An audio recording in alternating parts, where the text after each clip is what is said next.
birinci günü жыйын өткөргөндө айттым. Өзүбүздүн биз мекеме жетекчилери иш тартибин өзгөртөлү деп. Обедке чейин кабинетте иштесек, обедтен кийин жерлерге чыгып иштейли деп. Эмне үчүн бул сөздү айтып атканым, мына азыр бизде сом деген пайда болду. Паспорттун стол бар, соцфонд бар. Карасаң жөнөкөй карапайым элдердин топтолуп отурган. Суук болсо суукта отурат, ысык болсо ысыкта очередь кутуп отурат. Биз кичине жумушубузду Баткен областына өзгөртөбүз. Бул Баткен районуна тиешелүү жок. Бул Лейлек кадам жайга дагы тиешеси бар. Мен азыр буну бар жеткирип, көзөмөлгө алып туруп талапты коёмун. Келип туруп айыл аралайбыз. Электрик болобу, акчалган эмес. Ошо электричестводон эмне маселеңиздер бар? Ар бир үйгө кирип чыгат, мисалы үчүн.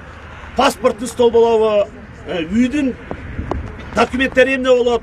Госрегистр, например, ошентип үйүбүзгө биз кыдырабыз. Пособияңыздар эмне болуп атат? Пенсияңыздар эмне болуп атат?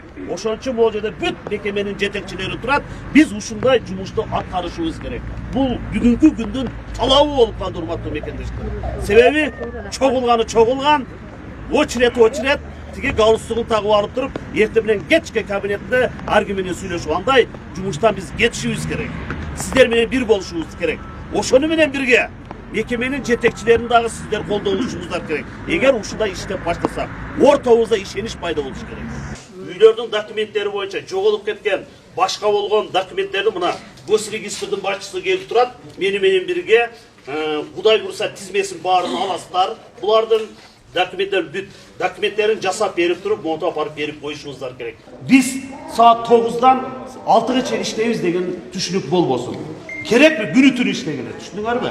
Мына сон турат бул жерде кандай маселе болсо, азыр кайрылыңыздар, мына соцзащитадан келди, пособия, пенсия айтып атат. Мына биринчи күндөн баштап туруп баштайбыз деп, бирок тез арада которуп берүүгө аракет